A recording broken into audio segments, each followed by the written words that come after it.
Facebook. We are Facebook. live on Facebook.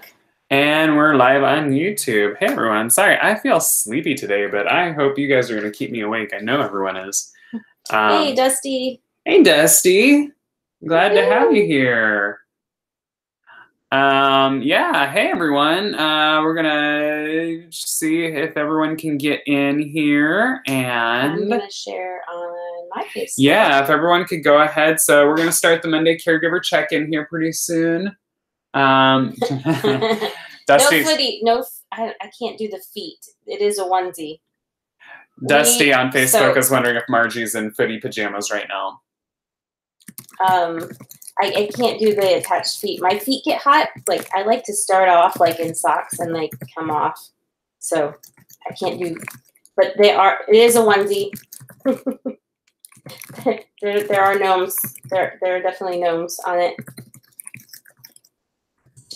It looks like there's gnomes, which is glorious, and there are definitely gnomes. There are definitely gnomes. There are definitely gnomes. It was Cody's birthday today, and so we celebrated his, plus we celebrated Jasmine's kind of early because hers is on Thursday. I'm going to be out of town. Oh, Allison's here. Hey, Allison. And Felicia's here too. Fantastic. It is a party. It is. Party.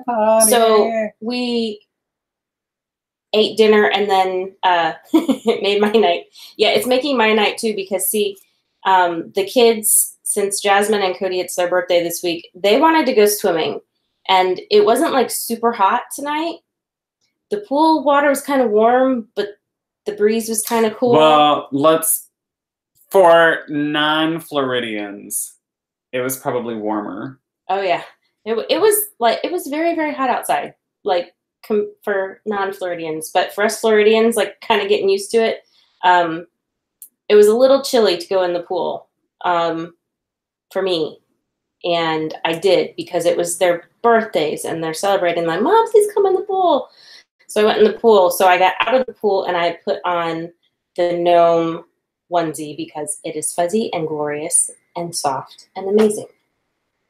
And I'm going to get off here and go straight to bed. So wet pool hair and warm pajamas. Hey, well, why don't we go ahead and get started, you guys? I'm so glad everyone's here. We got a great following on Facebook going right now. We're waiting for YouTube folks to kind of get on. We're not doing Instagram and Twitter right now, so if anyone knows anyone that's normally on those platforms, if you want to tell them, hey, they're not on that this week. We're always guaranteed to be on Facebook and YouTube, but not the other two. Go ahead, and if you can right now, while I'm explaining how the Caregiver Check-in works to everyone that doesn't know, can you please share that you're watching this on your social media platforms so more people will join in? The more conversation that we have, the better the conversation, more advice that we all get, more questions that we can all help field. So my name is Darren Fink, and this is my lovely Margie Fink. She's the Executive Director of Transfiguring Adoption, which is a 501c3 program designed to nurture, foster, and adoptive kids by giving a hoot about their families. So you are now on the Monday Caregiver Check-in. We do this live event every Monday at 8 p.m. Eastern Standard Time. This is a time for us foster parents and adoptive parents or professionals or anyone interested in the process to get on here. We discuss topics. This is your time to discuss topics. Margie and I have some topics that we'd like to talk about, but if someone else has something they want to talk about more or needs help on, we will turn over to that and give time to that and let the community talk about it. So the disclaimer that we always have to give is we are not medical advice, legal advice. We're not trying to tell you to do things that's going against what your caseworker or your agency is trying to tell you to do. We're just trying to give you some hope and to give you that extra push for the week to come. All that to say, please don't sue us because we're not trying to be about that. So, but we are trying to help and we are trying to make a difference here. So, yeah, I think that's all I have to hit, right? Dusty said brave because I would parent fail that. I'm assuming she means jumping in the pool when it was not extremely hot. Yeah, so for those of you that just joined in, because there are a lot of people that are jumping in and then jumping off or jumping in. So it was our oldest son's birthday today. And with our pool in Florida, granted, we've only lived here since May, but we will still say that I think we've gotten acclimated to the humidity and the hot quite a bit. And so today, I don't know what the temperature was, but I don't know. I think it's probably still when we were in Tennessee, like 5 months ago, I would have said that it was still hot outside, but now I was like, wow, it's really chilly. And so I didn't want to get in the pool. 81 now, but that was still, the sun was still out. So it was probably like high 80s when we went in the pool, but for some reason it felt cold. We got in the pool strictly for our kids today because it was his birthday. So well, and it's Jasmine's birthday on Thursday. It is. And she wanted us in the pool as well. And I won't be here on Thursday. So there is a party. I see so many people that I know on here. Hey, everyone. Leanne. Hey, Jen. Hey, everyone. So glad that everyone's on here. Chelsea just said. What did you want to start talking about? If anyone else has any comments or questions or anything, throw those in now. Otherwise, I'm going to throw it over to Margie to start off with the topic. Well, let's give everybody a second. If there's something that someone really wants to talk about. I know last week someone asked us to talk about having people like guests over when you have a child with sensory processing disorder. So we'll jump off with that if there isn't anything else pressing that people want to talk about. While we're waiting for the lag to catch up and people to think about what they want to talk about, can I talk about the Chris Rankin Award that's coming up in October? Sure thing. So a lot of you know that Chris Rankin, who's an actor, he is famous for playing Percy Weasley in the Harry Potter films. He is also an adult adoptee. He loves what we're doing with Transfiguring Adoption. He wants to help all of you guys and is very passionate about helping caregivers and helping adoptive and foster kiddos. We are going to be running a contest to find the best adoptive parent. It's going to be going during the month of October and November. We are naming it the Chris Rankin Award for Best Adoptive Parent. So in October, we are asking all of you to nominate who you think should win that award. You can go onto our website, be looking for social media stuff and website links to do that. It's going to be beginning October 1st. So it hasn't started quite yet. We're still kind of getting last minute details and ducks in a row, we're getting everything laid out. And October 1st, we're going to open up the nominations and let people start nominating people. In November, we're going to open up the public to allow them to vote for who they think should win the award. So it's going to be a great time. I will say, I guess I can say, that we're working on some other celebrities besides Chris being involved with it. So in November, there is the possibility that there will be some other celebrities participating with the finalists. So that should be really exciting. So, yeah. All right. Dusty asked, did you get the trauma toolkit for teachers that she sent? I did. I haven't had a chance to work anything on it. Sorry, Dusty. I have, though. I do have it. Sorry about that. So a while back ago, Dusty was talking about a foster parent toolkit that she has. I guess correct me if I'm wrong, Dusty. Dusty's on Facebook for those of you that can't see on YouTube. She is a professional in the industry, and she has a toolkit for foster parents to give to teachers with resources and different information on it. She did email it to me, and I haven't done anything with it. I probably need to talk to you about what I'm allowed to do with it, so I don't overstep my boundaries, because I have a tendency to do that. Give me an inch and I'll take a mile. Yeah, we'll take a mile. She said she just wanted to ask because she couldn't be here last week. Okay. It's an educator's trauma-informed toolkit. Okay, so that's really cool. Yeah, we need more of those things, I think. And Dusty is also a foster parent. She is, yes. She is also share. She says share. Share. Okay, well, I can do that. Like I said, give me an inch. I'll take a mile. Alrighty. So, okay, well, go ahead. What did you want to talk about with sensory processing needs?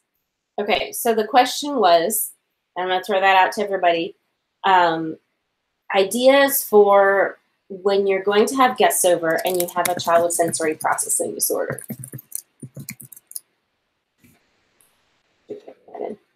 Okay. So Christina says, not necessarily a discussion for tonight, but I would love to hear ideas for people and places to seek out babysitters for kids of trauma. Is there any kind of training curriculum, or would it be beneficial to make some kind of training sitters could complete for sitting kids at trauma? No, you know what? I want to change, unless other people are really ticked off about that. I think that's a huge thing. It is a huge thing. So I would love to talk about that, actually, Christina. Like, so yeah, what does everyone do as far as babysitters? Because that's a huge thing. I know in our family alone, especially when our kids were smaller, it was rough because we actually had, since we had 4 in the house with special needs of various types, we actually had people flat out tell us no, like in humorous ways too, because it was like, we would say, hey, we need someone to watch our kids. You know, we just tell them we just really need like a night out together, just a date night. And people would be like, yeah, we'll help. And then we'd be like, well, we have 4 and they have this issue, you got to watch that. And they're like, did I say yes? Washing my hair that night. I said no. I meant no. And like, we're like, did you just say yes? And then you just obviously like made up something for no, like not even hiding it. Like it was always pretty humorous. It was good times. So Dusty said to Christina, you can use the tools kit for educators, and I am starting a trauma-informed caregiving program. Have them take the trauma-informed care class. Yeah, so basically, like, it's important for anybody who's stepping in and caring for our kids to understand some of the challenges that come along with children who've experienced trauma, how that impacts their behavior. And there are certainly some different strategies that are used for parenting or correcting children who are, during discipline issues, that kind of thing. Just connecting and correcting with them, it's different than typical babysitting would be. So Dusty says trauma-informed care equals my soapbox. Yes, love it. Us too. So, and if you're using something and someone else comes in and uses something totally different, it can be tough on the kids. Ooh, I like that. Allison says, I found great sitters through the social work program at our local university. That's good, and that's good experience for them as well. Right. Sorry for rubbing my eyes. I'm not even like it's tired. My contacts are like, we have a ceiling fan going on and like my contacts, and we just went to the pool, so my contacts are like glued to my eyes. I should have taken them out. Sorry, guys. I like that idea though, Allison. I like going to, I feel like universities are untapped resources and we don't think about them enough. Because I know for different projects that we do, like I always every once in a while I'll be like, oh, we should have a university student do that. Because they're always, it's just so nice because they're always wanting experience. And who out there can say that as foster adoptive parents, we got experience. Like we got experience that other people don't even want. Yeah, so when we were in Illinois, we were running a support group, and one of the aspects of the support group was that they had childcare the childcare was provided.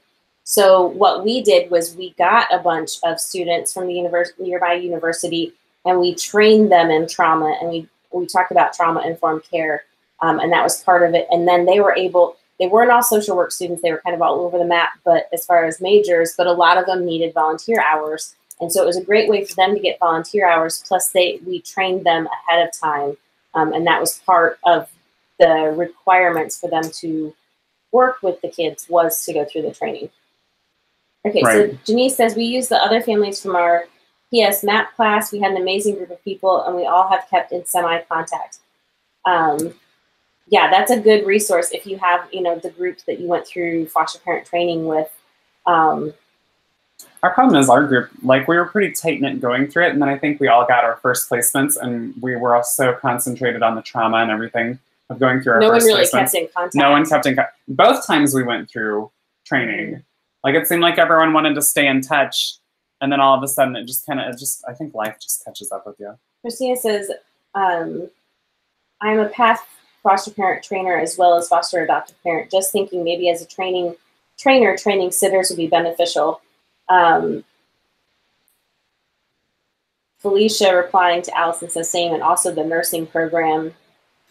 And then Dusty says, yeah, I'm planning on starting a program in Kentucky this winter. You are welcome to add me and we can swap ideas. Depending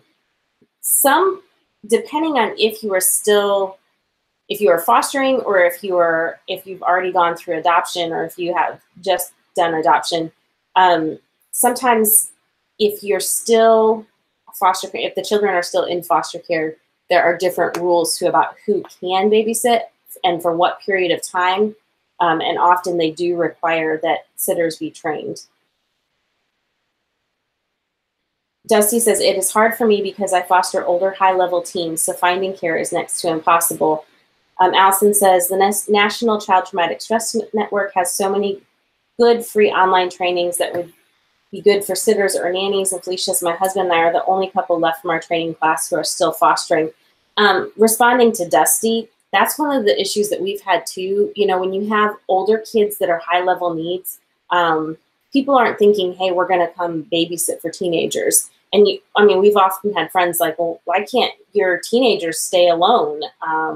So it's hard. It is hard because then people that you normally would have babysit for teens or for kids, sometimes there's not a very big age gap. So it feels hard. Like I always feel weird asking, a freshman in college to come and babysit our teens, because it doesn't feel like the power balance is right there. One thing that I would like to do that I've always dreamed of is like, what's that website? Is it babysitter.com or sitters.com? Care.com. Care.com. Like I would love to speak with the person that runs that. And I wouldn't have a problem doing it if I could get connected to the right person and see like what Allison and Dusty, everyone's talking about, like different programs and stuff like that. I would love to be able to talk with them and like, well, they're just like other like online job programs where they have you, like even I know my job where I teach English online, like they make me do different certifications if I want to do certain things within the job. It'd be great if we could have it like where they can get a certification for trauma at care.com. And then you could go online and you could find someone that, hey, they've been trained in trauma. I don't know, that would help. I think that would be an interesting And I think Dusty and Felicia are both talking about Felicia. Yeah, so Felicia's talking about Normalcy Act and Dusty's talking about prudent parenting standards. Different states are calling it different, but it's all kind of the same idea that there are more laws being passed now, like Prudent Parenting, Normalcy Act, that are trying to provide more normalcy for our kids, and that, they can stay the night with grandma and grandpa without grandma and grandpa having to go through 27 hours of training and different things like that. Betsy says, I have a sponsor to create a database of trauma-informed parents. I just don't have the time until after VIA.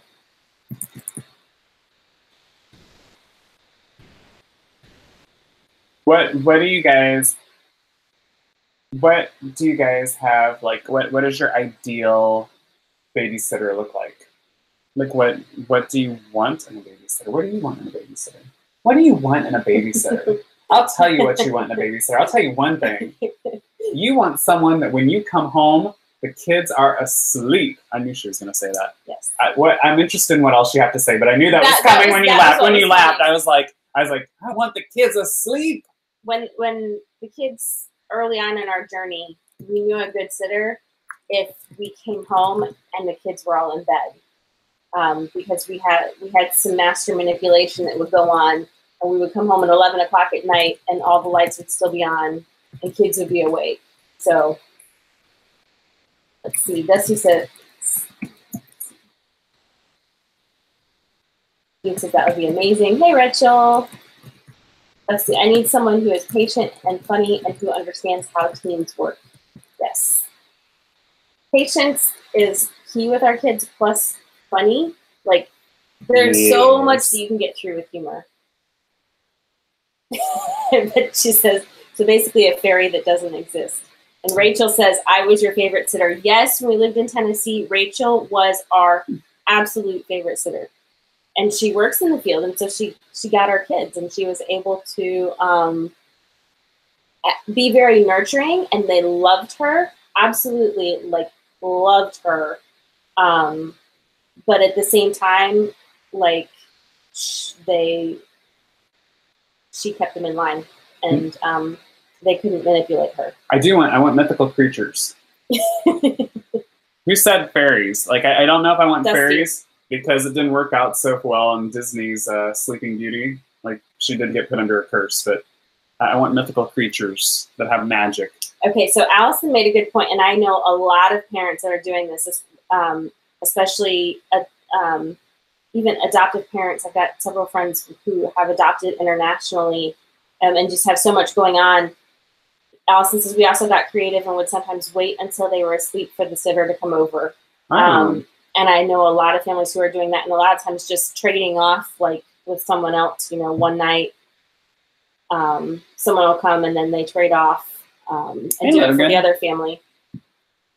So it's just easier. Wendy says, I need an older sitter or adult because my kids 3, 12, 14 have gone through 15 sitters. Whew. I would like to say that it's so funny because that just sounds normal to me now. 10 years ago, that I would have been like, what? Now I'm just like, only 15. You've only gone through 15. Lightweight.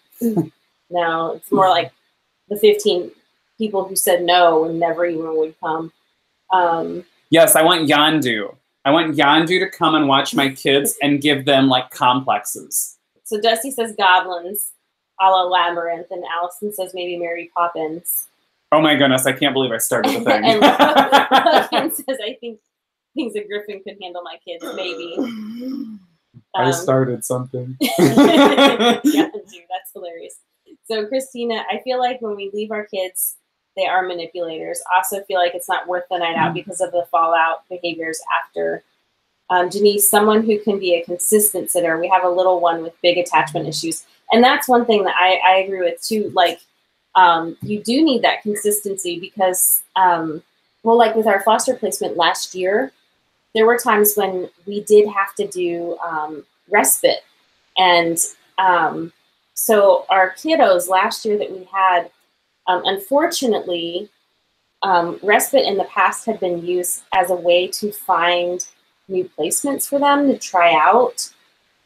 So anytime they had to go on respite, they freaked out because they thought we were disrupting the placement and we were trying to find a new placement for them. So we had to like really, really go through, no, we're really going out of state. We really have this thing going on. Our kids are going to a sitter as well. You know, the adopted kids were going to a sitter as well. So let me say, like, I've gotten on this kick lately where I've been trying to figure out lists to make. Like when Margie's going to be doing a workshop up by Charlottesville, Virginia, like Stanton, Virginia. Like, what would be something? What would be like a list of things that you'd want to tell a sitter? Or like, what are things that you want, like you would tell a new foster adoptive parent, here's like the top 10 things that you want to see in your sitter. So Allison says, so Dusty said, I hate when respite is used for that or punishments, yes. Wendy says, I was a nanny for 20 plus years. Parents would ask, how do you do it? Because how do you do it? They are so good for you because they aren't mine. Yeah, a lot of times kids are so different for when it's not the primary caregiver. Allison says, it's also important to remember that manipulation comes from fear. How sad that even a normal date night can trigger such big feelings in our little people. Absolutely. Yeah. It's so true. Felicia, they do that to our kids here. It's so frustrating. And that's how you know they're planning to rehome a child in your care, is they say they're going to send them to a respite. So to actually use it correctly is so challenging to navigate. Yeah. It is sad to think about how many games that our kids have to go through, right? Like there are so many, hey, Kristen's here. There's so many games and hoops that our kids have to go through that you wonder how they ever trust adults ever again. And just for everyone that's joining in, we're talking about, the question was posed to us, like sitters, like how do you find a sitter? What are you looking for in a sitter? We're talking about everything having to do with getting a sitter for your kids. So we're looking for advice, suggestions, questions. Wendy says, it's the 3-year-old, cerebral palsy and epilepsy. She is overly active, like I am lucky to get 4 to 5 hours of sleep. She runs circles around everyone. Oh my goodness. Yeah, yeah. Wow. So Dusty says top 10. So lower your expectations, pick your battles, and let them have fun. Yeah, I think even like when we have like my parents watch our kids, I think there are things that we have that are structured, and we're just like when they're watching and we're just like, if it happens, it happens. If it doesn't, it doesn't. Like I think we give them everything to set them up to be successful, and then we're just like, you know what, they're going to do it their way, and they're going to make it through the night, and they're going to be fine, and we're not going to worry about it. And we're just usually it works. Maybe not. Well, who was it that said sometimes it's not worth it? The fallout is not worth it. So Rachel says it's also important to make sure to frame respite and add something positive and not to connect it with punishment. Dusty says, for top 10, allow them to be kids and understand that it's okay for kids to be angry or scared. Felicia, one of our best experiences came in the form of a placement mentor. She was an excellent babysitter for all of our children. I was familiar with the family as well as our placement needs. Dusty, goodness, Wendy, props to you. I don't have that much energy. Oh my goodness, no way. So Kristen says her Alex is like that. He doesn't go to sleep until close to midnight and is up by 6. Yes, we have a kid like that. He used to get up through the night as well, but now sleeps through those hours straight. He's old enough now that I can let him play safely in his room and get up at 8. That's good, at least. That's like, I guess, a silver lining right there, right? Yeah. Our one that's like that, we have, for safety reasons, we have now an alarm clock that they know can't come out until 7 o'clock.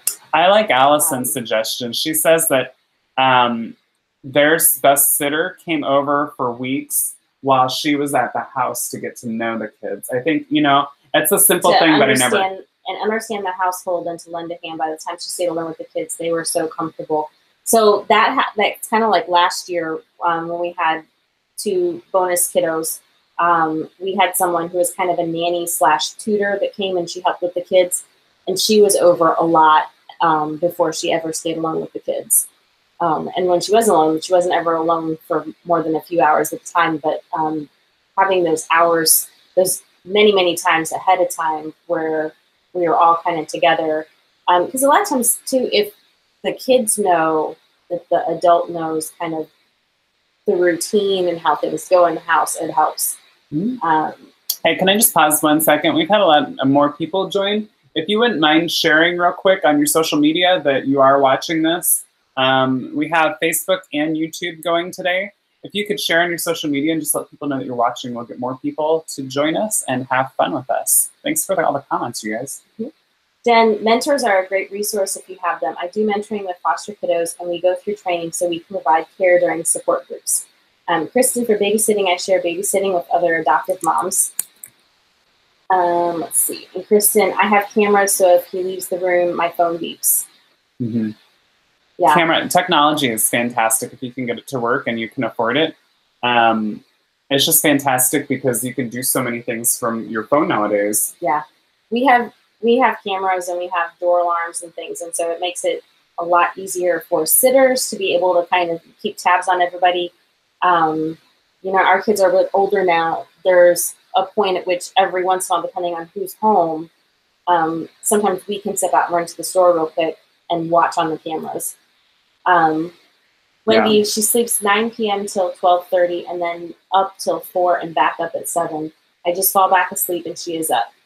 Meds have a reverse effect on her. Kristen, I have a helper Monday to Friday, 9 to 3 p.m. So I'm usually here at the same time as her, but if I need to run one kid to gymnastics or something, she's an adoptive mom too, so she gets it. But for teenage babysitters or something, no, that doesn't work for our family. Allison, I'm actually going to text her now and see if she's available this weekend. I forget about the importance of date night sometimes. Oh my goodness, right? And like, let me change a little bit here. So we're talking about all these issues with finding a sitter, what makes a good sitter and all that stuff. What about resentment? Because I just read that date night with Allison and remembering date night. And I know that there are a lot of us that feel like that we can't get out because we either can't find the sitter, we don't feel like people are up to the challenge, or we're just not finding that compatibility for some reason. So does that ever grow resentment for you guys that, hey, I can't leave the house with my significant other and just have a date night. Or even for myself, I can't just leave the house. I am curious about that one.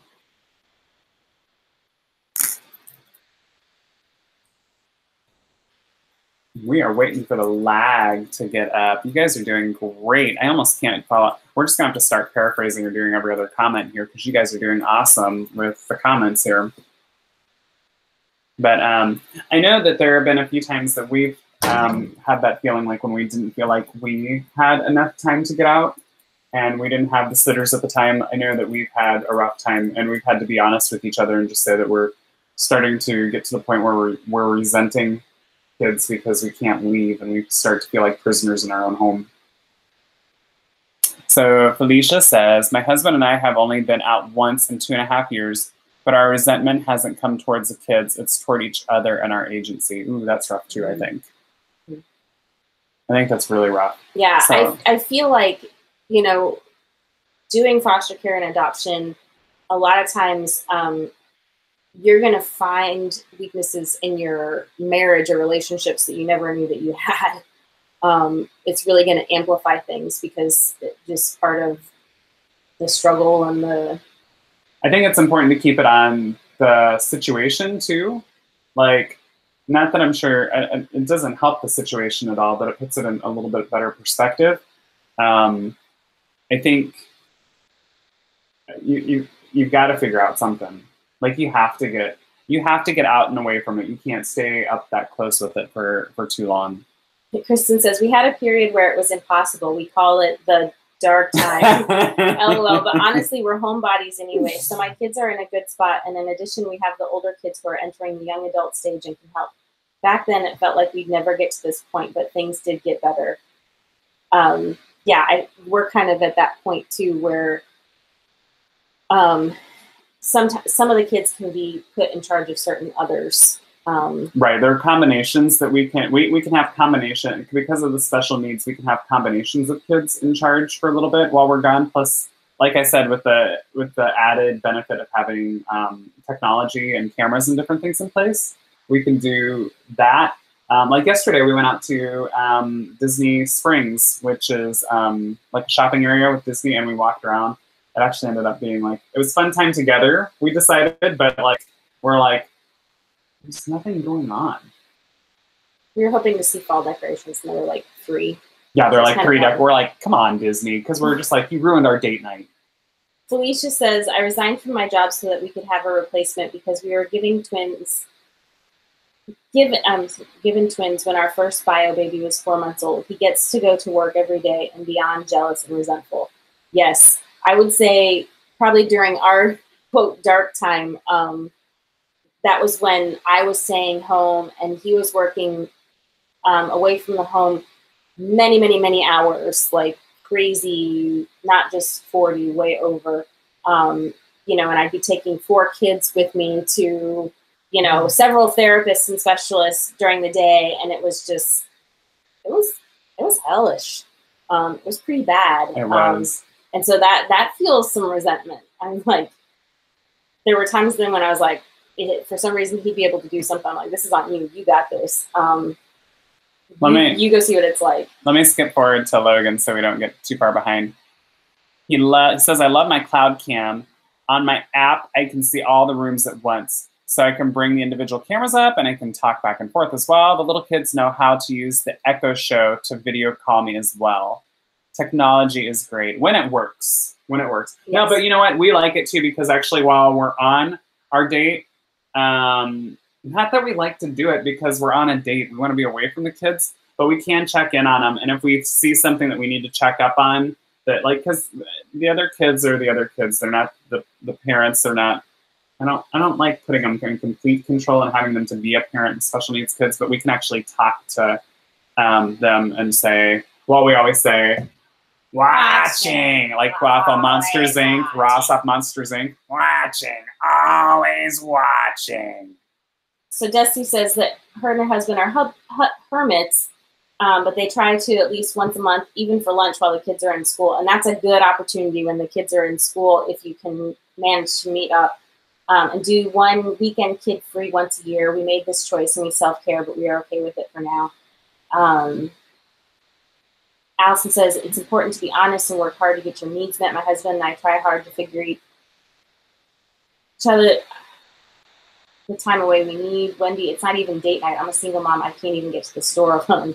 Yeah. That's rough. That really, because Allison, I'll jump in like down. Allison said, Wendy, that has to be hard. I can't imagine parenting alone. Self-care has to be a challenge.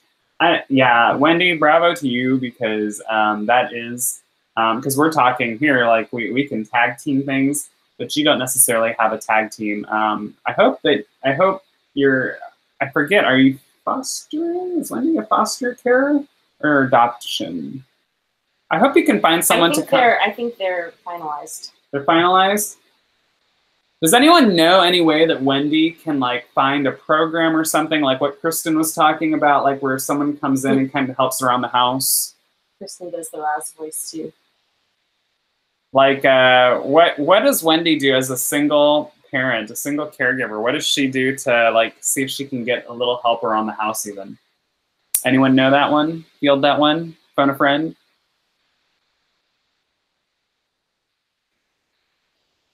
Okay, and she said she an adoptive parent. Okay. Dusty says, literally when she can do these check-ins on Monday, it's kids free.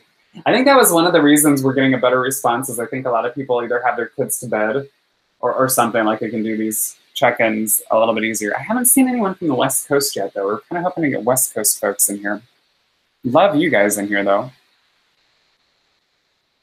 Okay, so Wendy, Kristen says if the child qualifies for CLS through CMH, she could get some breaks. Ooh. Okay, well, Wendy, I will tell you that Kristen is in Michigan as well. So definitely, why don't you two connect? And Kristen, like, knows Michigan. So definitely connect with her and figure out some things for maybe how you can get some services or get something. Dusty says, play groups, reach out to churches, join local groups of single parents so you can lean on each other. Yeah, some churches and stuff, different groups will do, you know, like a parents' night out. I know the hard part is sometimes that can get expensive if you have multiple kids, depending on if they charge. Well, and I like Allison's suggestion too. She said maybe switch off with another single mom. That I think would definitely be cool. Yeah, and there's Kristen's email address too for you, Wendy, if you want to connect with her and like find out some more services and stuff like that. I know the hard part is, you know, when you're in more rural areas. You know, we've lived in more rural areas, and we were in very rural Illinois and a very rural part of Tennessee for a little bit. I mean, now being in Orlando, we're still kind of getting to know everything, but there's, you know. Kristen says, IKEA will keep special needs kids, just saying there are reasons why I have IKEA furniture in all my rooms. Yeah, sometimes having, you know, I know a lot of adoptive parents that have gym memberships, and it's not so much about working out, it's more about having 2 hours of kid-free. I'm not saying join the gym and go not work out, but I know that there are people who do it. Well, I mean, even if you just got on a treadmill or something like that, just walk. I mean, come on. Tell them to call us. We'll back you up. Yeah. This is Kristen for the win. Kristen, their playland, if you tell them the kiddo has needs, they still get to stay for 3 hours. 2 beautiful hours. Yes, see, beautiful. Now this is, again, going back to my thing, like I would love for it on care.com for there to be like something where you could like have a filter and you could say, I need someone that's trauma informed. And you could just find it. And then even if you're in a rural area or whatever, you just find someone in your area that's willing to watch and they know what they're getting into. Kristen says, my kids got kicked out of the gym daycare. Those IKEA ladies, they are hardcore. That's because they're like European. They're like, jawohl. Oh, and Allison says her gym has a hot tub. LOL. Yeah. Back in the days when we went to a gym and there was a hot tub. Yeah. I'm telling you. We are in very rural Kentucky. Getting someone to even drive to our house is hard. And that's rough too, because I mean, what else can you do if you live in a rural area besides open the door and just say, "Be back in time for dinner"? Yeah, maybe that's the answer. Maybe you just open the door and you're just like, "Let the neighborhood take care of you for a while I have respite." No, I'm not suggesting that. That'll be the one time I joke and someone's like, "Oh, did you hear what they said?" Yeah. So Jen says, I know there's a thing you can put on a care.com profile saying you do special needs or need someone to do special needs. So that might be a good start. Yeah, the thing is, like, it's not exact, like, it's not always necessarily what people think of when you say special right needs. When you think special needs, you're thinking like, hey, like their kid maybe doesn't have an arm, like, and they're going to need, or they have Down syndrome or like something like that. But like, yeah, they're not thinking about like a teenager that, or even like a 5-year-old that is emotionally a 30-year-old or something. Like, no, emotionally yes. Experientially. Wouldn't that be 30. weird? Experientially 30, yes. How about that though? Emotionally a 30-year-old. That'd be like a really mature 4-year-old. Okay, good. So Dusty is going to hopefully, and Denise are going to hopefully connect because they are both Kentucky. Yeah, so Jen says it's not quite the same, but at least it's something. Alicia, can we go back to the 80s? I'm pretty sure that's how it worked in my early childhood. Yep, it was pretty much just run. Yeah. Like our parents let us out the back door and like do whatever, come back when the streetlights are on. I remember playing, okay, you've obviously been to my parents' house. There's like a ditch in front of their yard with a very busy highway. And it was nothing for us to go down there and take like little boats or something that we made and like run it down the ditch. Denise says at 4 and 11 months that wouldn't work. One could wish. 4 and 11 months. Yeah, I've done that side. You can't even let them go play by the ditch, by the busy highway.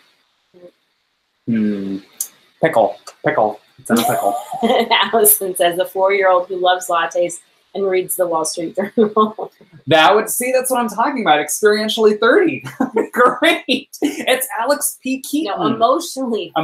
It's Alex P. Keaton. You're back to family ties. We're back to the 80s. Everything leads back to the 80s, you guys. Everything. I don't even know what I'm talking about anymore. I think I'm rambling. Very much are. Oh.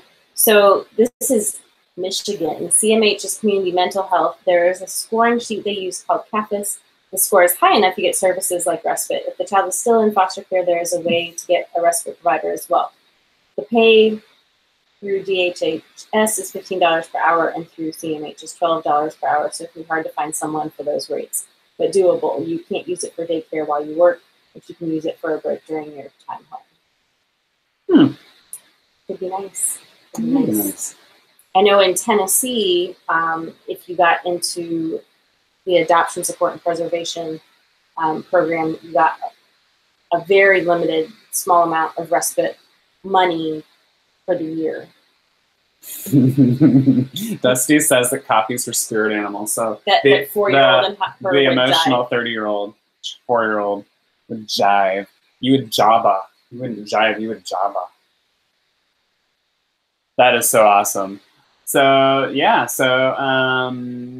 feel like I had something. So I want to hear some more things about what would you guys tell a new foster? Because I think that's one thing that I think foster and adoptive parents, when they first get into the journey, think they're just going to be able to get a babysitter because that's what everyone does. Like, what would you guys give them a heads up about? Bad dad joke. That's my middle name. Literally, it's Darren Bad Dad Joke Think. So Janice says their 4-year-old drinks coffee and tries to watch the news.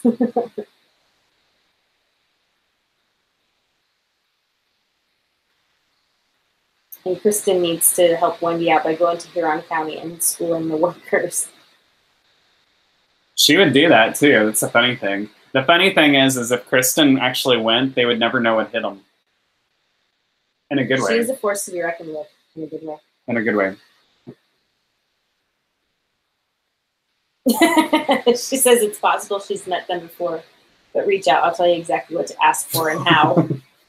And a lot of times that's just what you need. You just need someone to give you the right language. I mean, it's the same thing at school. You know, when you're fighting, anytime you're advocating for your kids, sometimes it's just knowing the right thing, the right words to say and the right things to ask for. So yeah, Felicia says, be prepared to potentially need, this is what I was asking, what do you tell new foster adoptive parents, is be potentially prepared to have multiple babysitters for one evening because certain ones will only watch certain children. And that's true. Like, I think even coming here, we've been asking around, like, well, who do we, because Margie's going, there are times where Margie and I, there are certain events that we would really like to, as a team, Margie and I do really, if one of us is just here doing the caregiver check-in, not as so entertaining, but if both of us are here, it's a little bit more fun. And that's the way we are at events and stuff like that too. So we both want to go to events all the time because we just work better as a team. But lately we don't have anyone to watch kids. So we have to, someone's got to stay here with kids. And that's what they tell us though, is we're going to have to divvy out kids. Mm-hmm.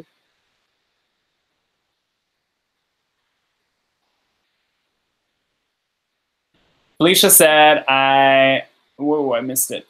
I thought I was alone on that struggle, but I heard another foster mom speaking at a discussion on Saturday that had the same struggle. Dun, da, da. We're all on the same struggle, I think. I don't think there's anything. I think we could all share our struggles here about different things, and there's not one person that has any. I think we're ashamed sometimes to share what we're going through, like feeling resentment or feeling different things, but we're all on the same journey. So Rachel says, I know one thing that worked for me as a sitter with your bunch, and she's literally talking about our 4 kids. And I think she might, did she ever sit when we had the other 2? Mm-hmm. Okay. Is I would plan something specific like making cookies that encourage tactile stimulation as well as communication and teamwork. But plus, let's be real, it kept them busy so they didn't fight and bicker as much. Having a special privilege or task for the sitter that's got some structured elements is always a plus, especially if you have a newbie with sitting for fosters or a new foster parent. Dusty says, art can solve a lot, sensory play, and making messes and ice cream are my go-to. No, I take that back. She did have it when we had 6 kids, because I remember making them cookies. Yeah. Kristen, when Nick and I went to Hamilton, I had my kids farmed out to 3 different friends. Yeah. We were asking some folks because we are going to be doing an event with Dusty in Kentucky next month. And so we're trying to figure out if we can both go or if we're going to have to do the split and conquer. Right now it's looking like split and conquer. We've had friends here say that they either had to divvy out their kids to other multiple families, or they had to just say just one of us can go at a time. But it looks like your mom lives in the area and she's going to be able to help you out. So that works out. It's working out kind of nice for us. But Wendy says, Rachel, Emmy will be in the oven. She climbs on the stove. If you saw my oven, no knobs and kid safety patches on both doors. I feel like we would be like, I feel like all of us parents would be like a good initiation for a babysitter. Like, if they can make it through like a night with any of us, we'll be like, yeah, you can go on care.com now. Like maybe, we could all get jobs at care.com as like babysitter initiators, and we get respite care. Plus we're doing a service for care.com and we're getting paid for it. Oh no. Okay, so Janice is saying what, where? So Via Pylori, it's going to be in Louisville, October 20th and 21st. So Dusty says, I can put them to work.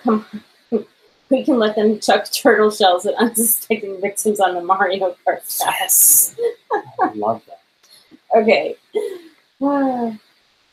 Angela says, is there such a thing as postpartum post-placement? Anyone else have problems with this sudden 180 to your life? It's like a huge build-up and then boom, baby. Yeah, so it is a thing. It's like the post-adoption blues or the post-foster placement blues. It's a real thing, absolutely. just saw a conversation about it going on between some friends of mine the other day. Yeah, for sure. It's definitely a thing. That one's definitely not new.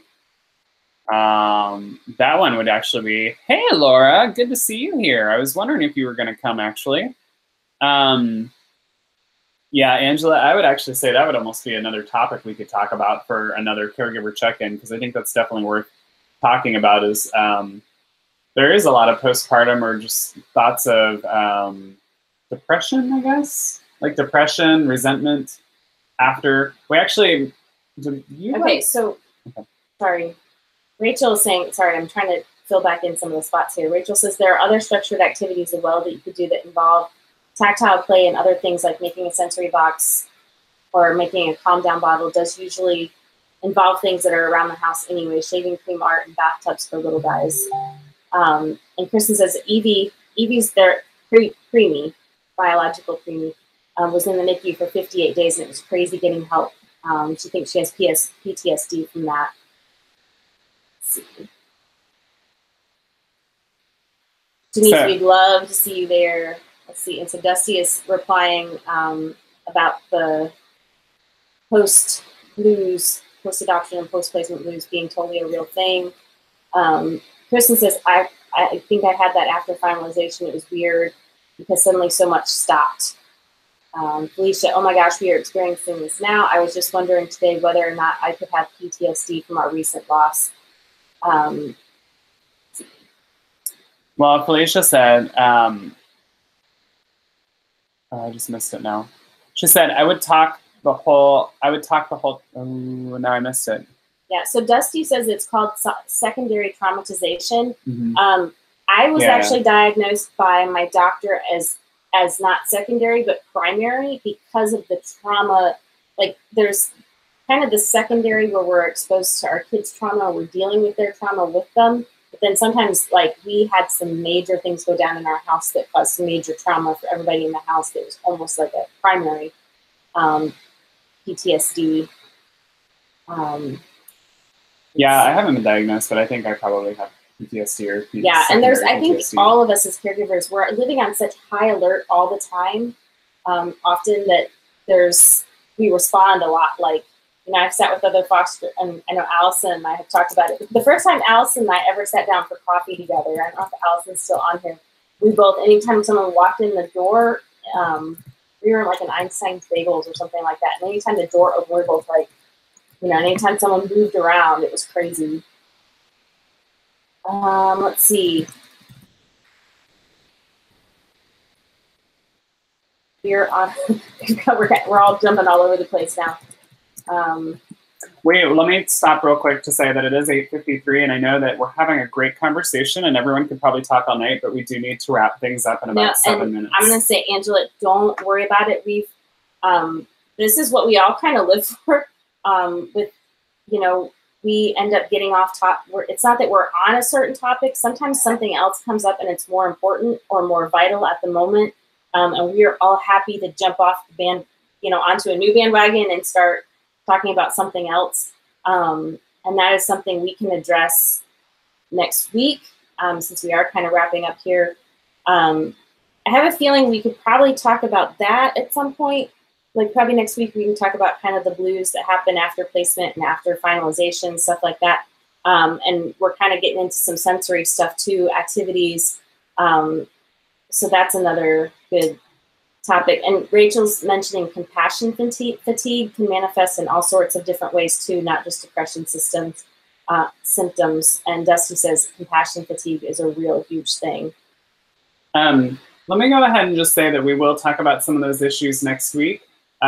Just for those of you that are joining us, we do the caregiver check-in every Monday at 8 p.m. Eastern Standard Time. I know I've already told people, and we're getting to the end here, so it's really not going to help you right now, but Margie and I do go back and we check the comments, and we try to, if we can't answer them, we point them to people in here that can answer them. So we keep the conversation going on throughout the week, but please share and tell people to join us at 8 p.m. Eastern Standard Time.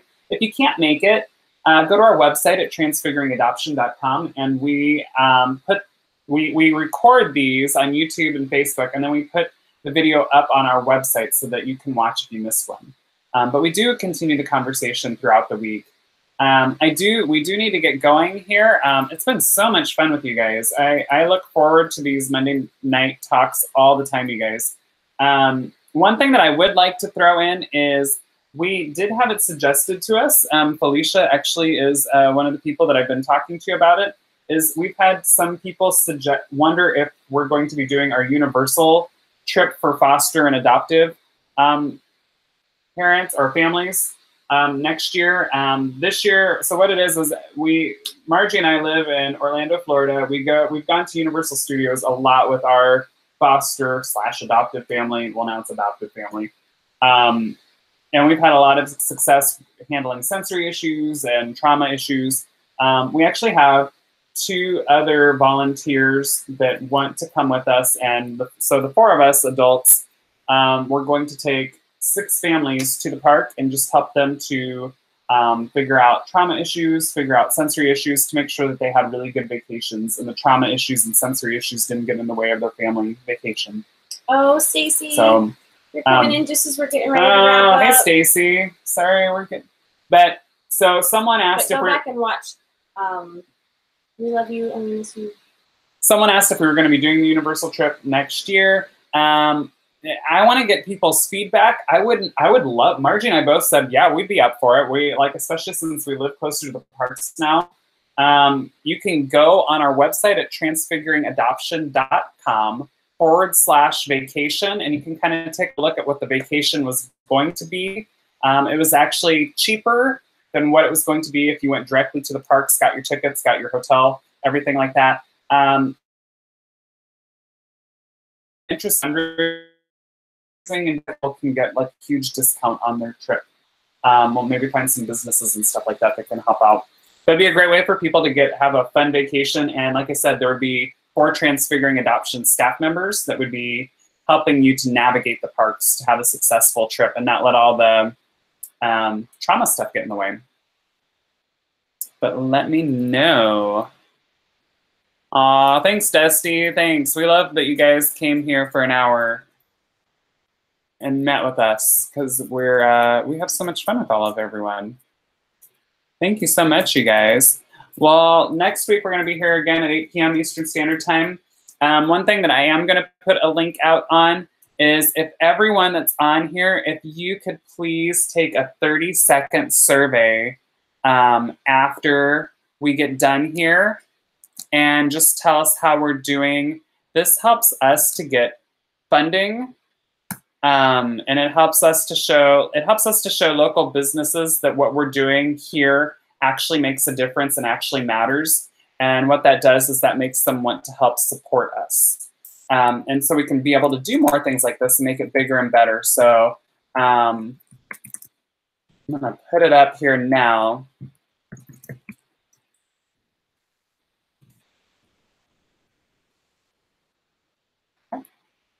Yeah, if you guys can all fill that out, I would love for anyone to be able to fill that out so that we can show.